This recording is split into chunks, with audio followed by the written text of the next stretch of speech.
तर शासनाच्या आरोग्य समितीचा अहवाल तनिषा भिसे यांच्या मृत्यू प्रकरणासंदर्भात आला।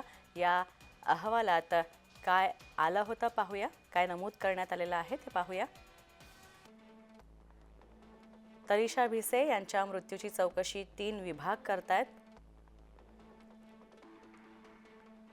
असं या अहवालात नमूद करण्यात आलेलं आहे। आरोग्य विभागाच्या चौकशीचा प्राथमिक अहवाल आज पुण्यात सादर झाला। धर्मादाय आयुक्त आणि माता मृत्यू अन्वेषण अहवाल येणं बाकी आहे।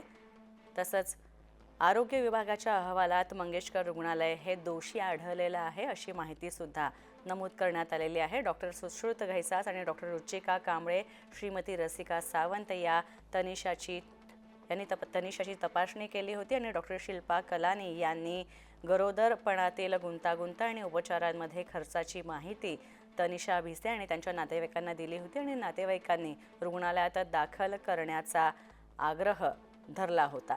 मात्र पैशांची सोय करतोय असं भिसे कुटुंबीय यांनी म्हटलेलं होतं। तर धर्मादाय रुग्णालयानं तातडीनं रुग्णाला दाखल करणं गरजेचं होतं, मात्र तसं काही या प्रकरणात झालं नाही।